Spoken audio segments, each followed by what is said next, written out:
사랑과 은혜가 풍성하신 하나님 아버지, 수요일 저녁 저희들을 주님의 전으로 불러주시고 말씀 앞에 서게 하신 것을 감사드립니다. 오늘도 세상의 분주함을 뒤로하고 하나님의 음성에 귀 기울이며 주님 앞에 저희들의 마음을 조용히 내어놓습니다. 우리의 심령이 말씀을 받을 수 있도록 주의 성령께서 이 시간 이 자리에 임재하여 주시옵소서. 주님, 오늘 우리가 함께 나눌 말씀 속에서 하나님의 나라에 대하여 배우려고 합니다. 지금 이 순간 우리 마음과 삶의 현장 가운데 임하시는 하나님의 통치를 사모하게 하옵소서. 우리의 자아를 내려놓고 하나님의 다스리심을 받아들이는 회개의 은혜를 허락하여 주옵소서. 우리 안에 아직도 남아있는 불순종과 완고함을 제거하시고 주님의 나라가 우리의 생각과 감정, 우리의 가정과 일터 위에 온전히 임하게 하여 주시옵소서. 하나님의 나라가 임할 때 우리의 갈등이 화해로 바뀌고 상처가 치유되며 절망이 소망으로 변화될 것을 믿습니다. 주님, 이 시간 설교자를 성령으로 충만하게 하시고 입술을 통해 살아있는 하나님의 말씀이 선포되게 하여 주시옵소서. 듣는 모두가 영적인 귀와 마음의 눈을 열어 하나님의 뜻을 분별하며 그 말씀에 순종하는 삶을 결단하게 하옵소서. 우리 주 예수 그리스도의 이름으로 기도드립니다. 아멘. 성경 말씀 마태복음 6장 9절부터 13절까지 말씀입니다.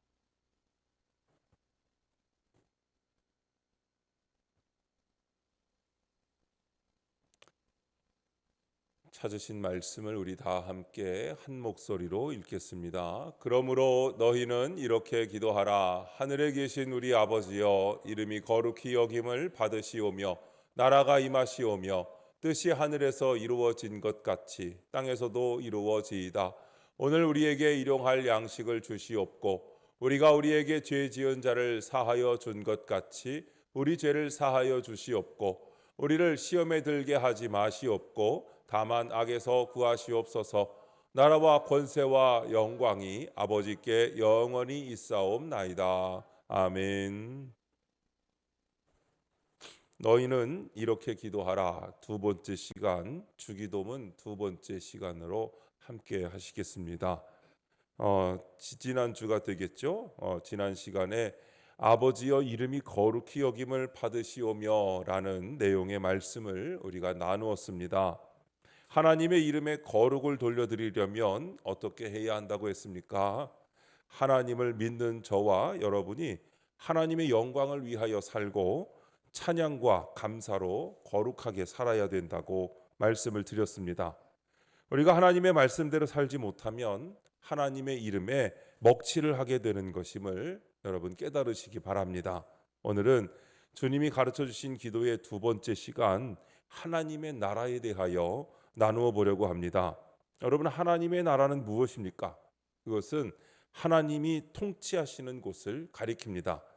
우리는 흔히 나라라고 하면 어떤 공간이나 장소적인 개념으로 생각하게 될 때가 많지요. 그러나 누가복음 17장 20절 말씀에 보니까 하나님의 나라가 어느 때에 임하나이까라는 질문에 대하여서 예수님은 하나님의 나라는 볼 수 있게 임하는 것이 아니요 또 여기 있다 저기 있다고도 못하리니 라고 말씀하고 있습니다. 즉 하나님의 나라는 정치적인 것이나 영토로 이해될 수 없는 것임을 우리에게 분명히 해주고 계십니다. 우리는 분명 우리 육신이 죽을 때 천국 가는 것을 믿습니다. 그러나 이 천국은 죽어서 가는 곳일 뿐만 아니라 현재의 개념까지 포함되는 것을 알아야 합니다. 왜냐하면 천국은 어떤 장소라기보다는 어떤 상태를 말하는 것이기 때문입니다. 다시 말해서 주님과 더불어 왕노릇하고 주님이 다스리고 통치하시는 상태를 말하기 때문입니다. 크게 하나님의 나라는 세 가지로 나눌 수 있는데 먼저 첫 번째로 미래에 이루어질 장소적인 하나님의 나라가 있습니다. 이곳을 가리켜 우리가 천국이라고 부르죠. 저와 여러분들이 죽어서 갈 곳입니다.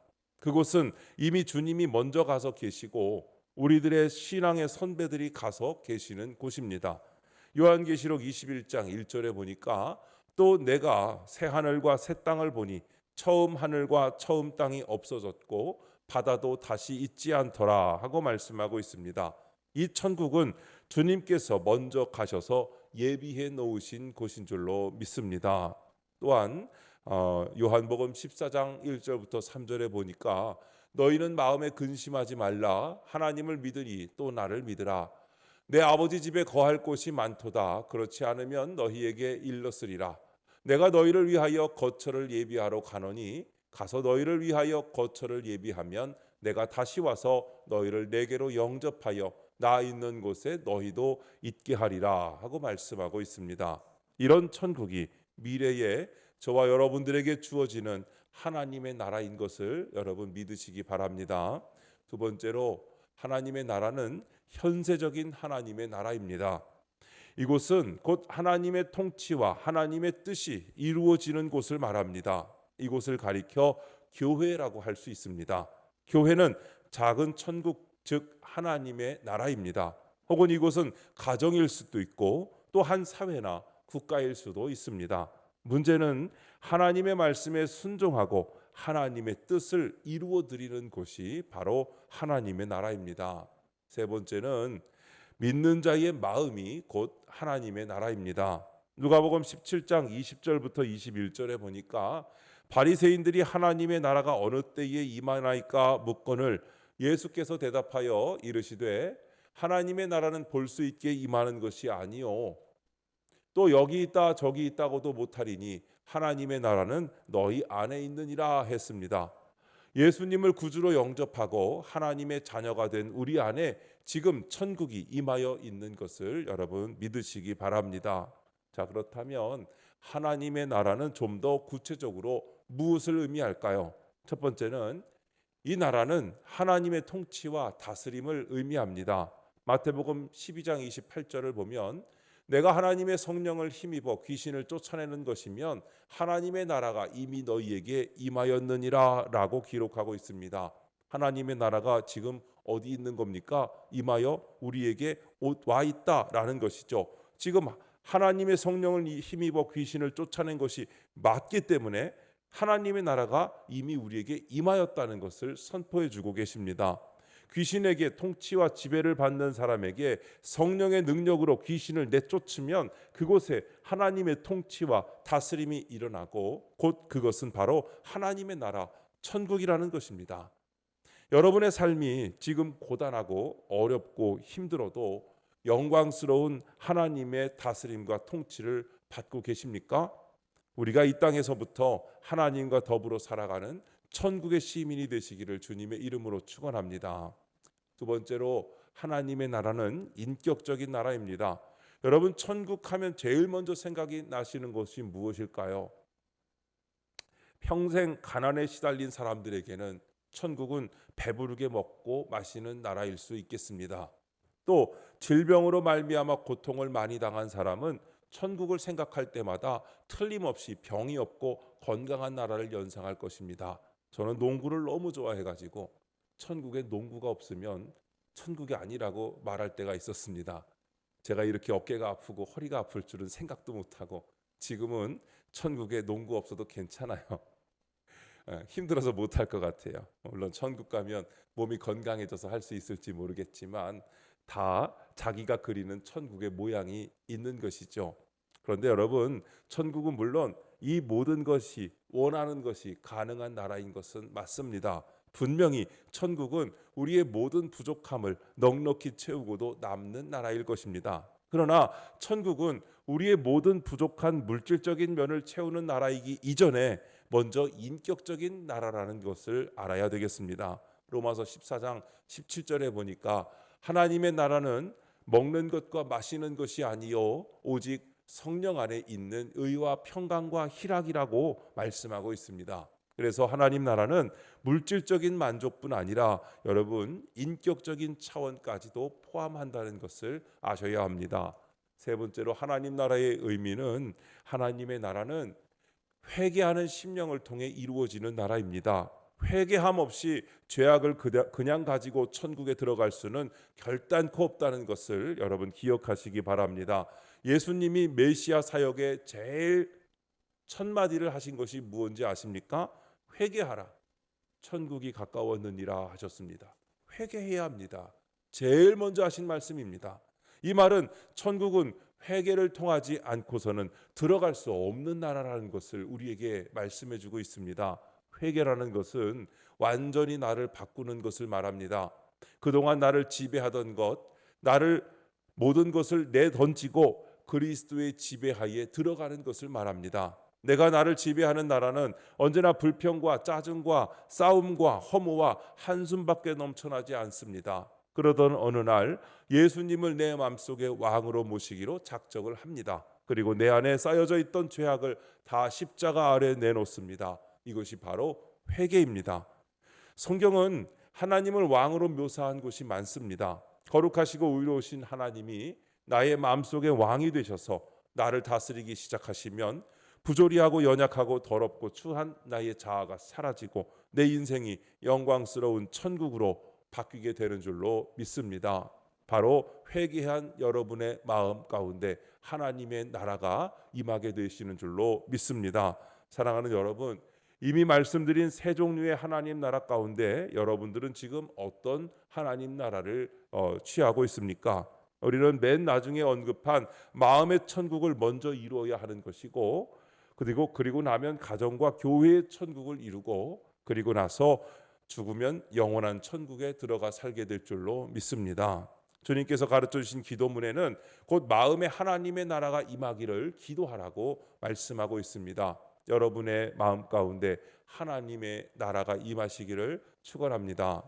오늘 그래서 첫 번째는 우리들의 마음에 하나님의 나라가 임해야 합니다. 예수님께서 첫 번째 선포하신 말씀 마태복음 4장 17절 아까 말씀드렸죠. 같이 읽겠습니다. 회개하라, 천국이 가까이 왔느니라. 아멘. 즉 천국 복음을 선포하시고 하나님의 나라에 대해서 가르치신 것입니다. 여러분, 예수님의 처음 선포한 것도 천국이고, 예수님이 계속 선포한 것도 천국이고, 예수님이 끝까지 선포한 것이 다 천국인 줄로 믿습니다. 바로 우리에게 하나님의 나라를 계속하여 강조하시고 말씀해 주신 것을 우리가 알아야 합니다. 천국 복음을 선포하시고 하나님의 나라에 대해 가르쳐 주셨습니다. 예수님의 기도처럼 하나님의 나라가 저와 여러분들에게 임하고 오늘 우리가 살고 있는 이 시대에 이 민족에게 임한다면 우리가 가진 모든 크고 작은 문제가 다 해결될 줄로 믿습니다. 예수님 당시 유대인들은 로마의 지배하에 있었으므로 구약 시대에 구약 성경에 약속된 메시아는 곧 정치적인 메시아일 것으로 기대했습니다. 들녘에서 보리떡 5개와 물고기 2마리로 남자 장정만 5,000명, 그 외에 어린아이들과 여자들까지 있었는데 그 많은 사람들이 배불리 먹고도 12광주리가 남았을 때 그 떡 먹은 군중들은 마음 가운데 예수님이야말로 우리의 임금님이 될 뿐이라고 생각했습니다. 왜냐하면 그들은 한 끼 저녁 식사 해결할 수 없는 가난한 사람들이었기 때문이죠. 그래서 예수님을 자기들의 임금으로 삼으려 했습니다. 정치적인 메시아가 드디어 우리에게 나타나서 옛날 다윗의 왕권을 회복하고 저 로마 사람들을 물리쳐 영원한 이스라엘을 다스려 주실 것이라는 기대에 차서 그 예수님을 임금으로 삼으려고 했던 것입니다. 요한복음 6장 15절에 보니까 그러므로 예수께서 그들이 와서 자기를 억지로 붙들어 임금으로 삼으려는 줄 아시고 다시 혼자 산으로 떠나가시니라 했습니다. 예수님은 그것이 주님의 뜻이 아닌 것을 알고 계시기에 거기에 잡혀가지 않으셨던 것이죠. 그리고 예수님께서 마지막 예루살렘 성으로 입성하실 때에도 온 성읍 거민들이 뜨겁게 환호하며 환영합니다. 마태복음 21장 8절 9절인데요. 무리의 대다수는 그들의 겉옷을 길에 펴고 다른 이들은 나뭇가지를 베어 길에 펴고 앞에서 가고 뒤에서 따르는 무리가 소리 높여 이르되 호산나 다윗의 자손이여 찬송하리로다. 주의 이름으로 오시는 이여 가장 높은 곳에서 호산나 하더라 하고 말씀합니다. 이스라엘 백성들은 예수님을 이렇게 정치적인 메시아로, 예수님이 다스리시는 나라는 혁명적인 나라, 로마로부터 해방된 나라, 왕권이 다윗의 왕권이 회복되어 강하게 역사하는 나라, 이런 나라를 기대했던 것입니다.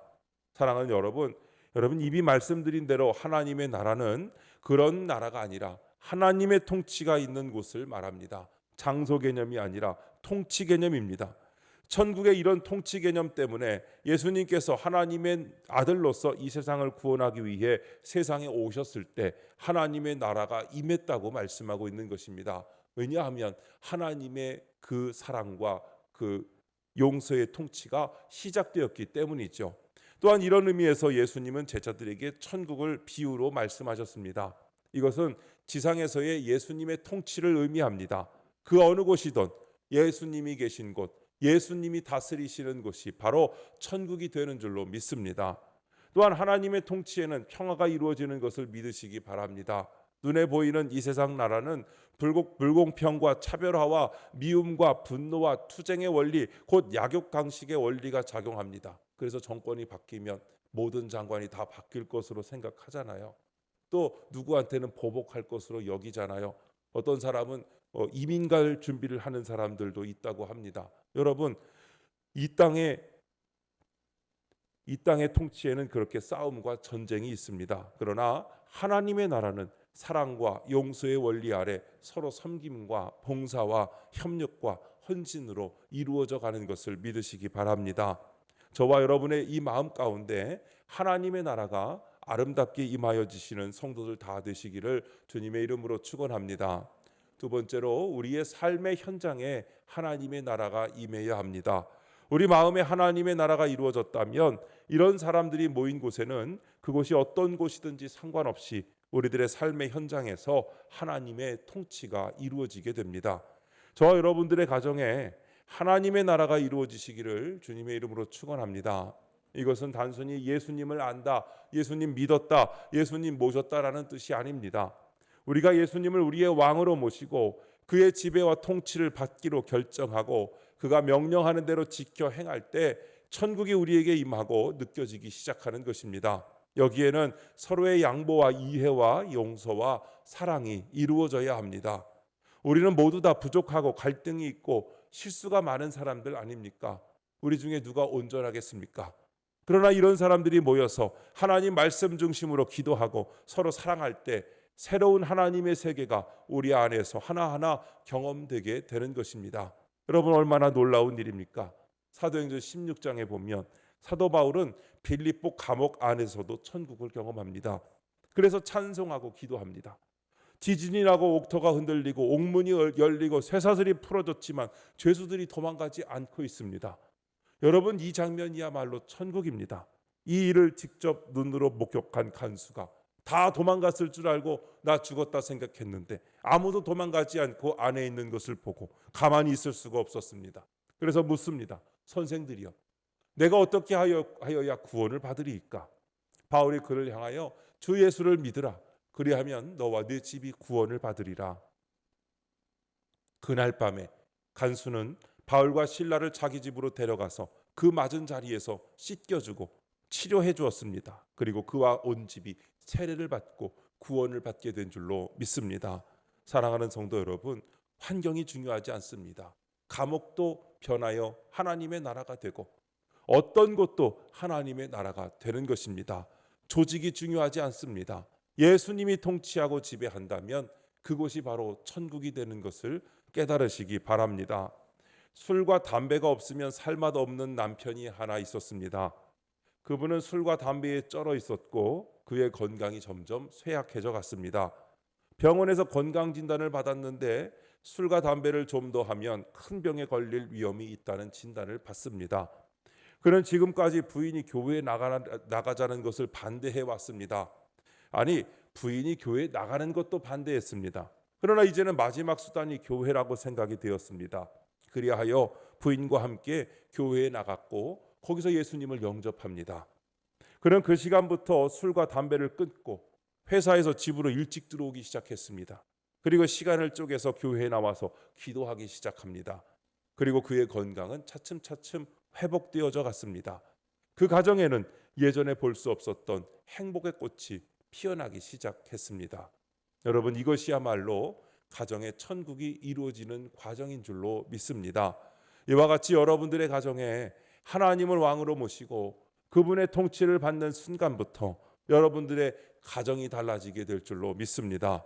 가족을 서로 사랑하게 되고 미워하는 마음이 사라지게 되고 가정을 소중히 여기게 되고 부드러운 대화가 이루어지며 가족 간의 뜨거운 사랑의 교제가 이루어지게 되는 것입니다. 이런 이웃들이 모이게 되면 거기에 동일한 역사가 일어나게 될 줄로 믿습니다. 여러분, 이제부터 우리는 이 세상에서 천국 생활을 경험해야 합니다. 그래야 장래에 우리에게 주어질 천국에서 문화적인 충격에 빠지지 않을 거 아니겠습니까? 아니, 조금이라도 적을 거 아니겠습니까? 남에게 베풀고 지나친 이기심은 좀 버리고 좀 손해도 보고 살 줄 아시기를 바랍니다. 그리고 미움을 버리고 용서를 경험할 수 있기도 바랍니다. 왜냐하면 천국에는 용서와 사랑뿐이기 때문입니다. 우리는 이 땅에서 천국에서의 삶을 연습하며 하나님의 통치를 미리 경험하고 하나님의 자녀로서 또한 하나님 나라의 시민으로서 먼저 선취하여 살아가는 사람들인 줄로 믿습니다. 세 번째로, 미래의 완전한 하나님의 나라가 임하도록 준비해야 합니다. 이 나라는 예수님께서 재림하심과 동시에 이루어질 나라입니다. 우리가 살고 있는 이 세상은 아직도 공중 권세 잡은 사탄의 세력들이 제한적으로 활동합니다. 우리의 구원은 십자가에서 다 이루어졌지만 완성된 것은 아닙니다. 주님이 다시 오셔서 백보자 심판을 하게 될 것이며 그때의 완전한 천국이 실현되는 것입니다. 우리는 다시 오실 주님을 기다리며 날마다 그날을 그리워하죠. 요한계시록 22장 20절에 보니까 아멘, 주 예수여 오시옵소서라고 기도하는 것을 볼 수가 있습니다. 오늘 우리의 기도도 이 기도가 되어 가고 있습니다. 천국을 생각하는 사람은 여러분 그 무엇도 두렵지 않습니다. 심지어 죽음도 두렵지 않습니다. 성도에게 있어서 죽음은 천국으로 이사가는 과정을 통과하는 것입니다. 고린도후서 5장 1절을 보니까 만일 땅에 있는 우리의 장막집이 무너지면 하나님께서 지으신 집 곧 손으로 지은 것이 아니요 하늘에 있는 영원한 집이 우리에게 있는 줄 아느니라 하고 말씀합니다. 마치 죽음은 우리가 잠을 자기 전에 낮에 입고 다녔던 옷을 벗고 잠옷으로 갈아입는 것과 같은 겁니다. 이런 육신의 옷을 벗는 것을 죽음이라고 합니다. 삶과 죽음 사이에는 한 걸음 차이뿐입니다. 고린도전서 15장 54절부터 56절 말씀을 보니까 이 썩을 것이 썩지 아니함을 입고 이 죽을 것이 죽지 아니함을 입을 때에는 사망을 삼키고 이기리라고 기록된 말씀이 이루어지리라. 사망아 너의 승리가 어디 있느냐? 사망아 네가 쏘는 것이 어디 있느냐? 사망이 쏘는 것은 죄요 죄의 권능은 율법이라 하고 말씀하고 있습니다. 사랑하는 성도 여러분, 이제 우리는 모두 다 빠짐없이 천국에 갈 사람들인 줄로 믿습니다. 그러므로 이 세상 문제에 대해 너무 집착하여 아웅다웅하며 살 필요 없습니다. 천국에 가서 뒤돌아보면 얼마나 어리석고 부끄러운 삶이었는지 후회하게 될 것입니다. 이제부터는 여러분 세상의 것을 초월하고 세상에 대하여 자유하는 삶이 되셨으면 좋겠습니다. 보이는 것에 모든 가치를 부여하지 마십시오. 그저 이 땅에 있을 때 조금 필요한 것뿐입니다. 오히려 보이지 않는 것에 가치를 부여하면서 살아가는 성도님들 되시기를 바랍니다. 장차 우리가 주님 앞에 섰을 때에 하나님 나라를 위하여 구하고 살았으며 하나님의 영광을 위하여 살아온 여러분들의 삶이 주님께 인정받고 잘했다, 수고했다, 칭찬받으시는 성도님들 다 되시기를 주님의 이름으로 축원합니다. 우리 함께 기도할 때 앞에 나와 있는 기도 제목을 읽어드리겠습니다. 이 기도의 제목으로 여러분의 또한 말씀을 들으며 깨달은 것을 이 시간 결단하며 잠시 동안 기도할 텐데요. 오늘 말씀을 통해 내 마음과 삶의 중심에 하나님의 나라가 임하기를 소망합니다. 이제는 나의 뜻이 아니라 주님의 통치를 따라 살아가며 삶의 모든 자리에서 천국을 드러내게 하소서.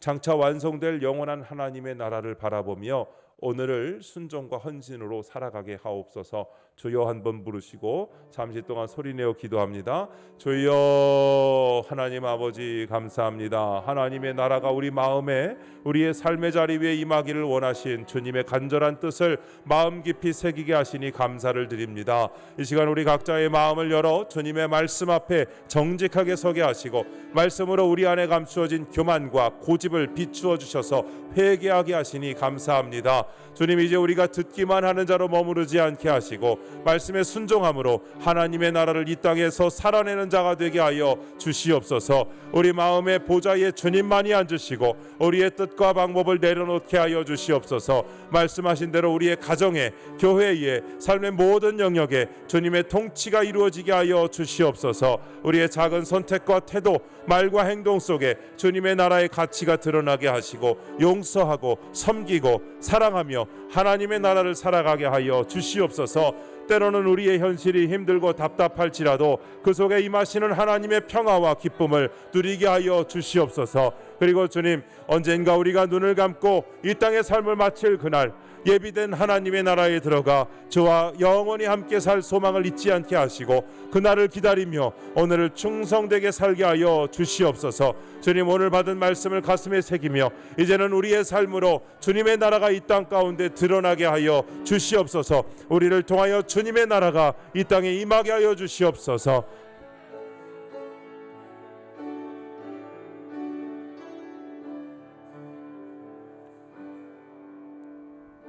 이어서 기도하기를 우리 충청중앙교회 김효태 목사님과 김혜숙 사모님 사고로 인하여서 원치 않는 질고를 당하고 있습니다. 병원에 아직 계신데 김효태 목사님 많이 회복되셨고 그래도 거동은 잘 하시는데 김혜숙 사모님이 아직 의식에서 깨어나지 못하고 있습니다. 하나님께서 치료의 손길을 펼쳐주셔서 깨끗이 회복되게 하시고 또한 사고 전의 모습으로 완전히 회복되어 주님 주신 사명 잘 감당할 수 있도록 역사하여 주시기를 이 시간 잠시 동안 한 번 더 주여 한 번 부르시고 기도합니다. 주여 하나님 아버지 감사합니다. 하나님께서 사랑하여 주신 주의 종 김효태 목사님과 김혜숙 사모님, 주님께서 허락하신 복된 양들을 맡겨주셔서 아버지 충청중앙교회에 주님 담임 목사님으로 사모님으로 온전히 잘 섬기게 하신 것을 감사합니다. 주님, 그곳에서 하나님께서 그들을 통하여 많은 영혼을 구원하여 주신 것을 믿습니다. 주님, 복된 하나님의 나라의 사명을 감당하게 하신 것을 믿습니다. 그러나 주님, 원치 않는 질고를 당하여 이제 교통사고로 인해서 주님 병원에 입원한 상태에 있습니다. 김효태 목사님의 수술과 회복을 주님 도우시고 주관하여 주신 것을 감사합니다. 많이 회복되어 거동하게 하신 것을 감사합니다. 주님, 그러나 우리 김혜숙 사모님, 하나님께서 사랑하시는 이 사모님 아버지 이제 아직도 의식이 돌아오지 않아서 주님 병상에 쉬고 있습니다. 하나님께서 함께하여 주시옵시고 수술이 잘 된 줄로 믿사오니 아버지 이제 의식이 깨어나 주님 회복되게 하여 주시옵시고 사고 이전의 건강을 회복하게 하여 주시옵시고 하나님께서 주신 사명 온전히 감당할 수 있도록 붙들어 주시옵시고 주님, 그가 잘 일어나서 하나님께 영광 돌리며 간증할 수 있도록 하나님께서 함께하여 주시옵소서.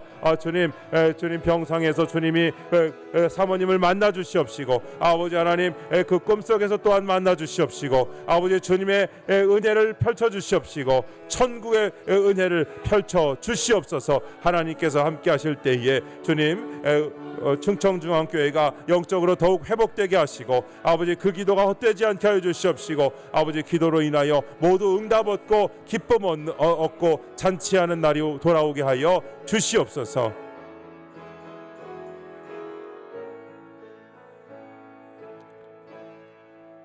예수님의 이름으로 기도드립니다. 아멘.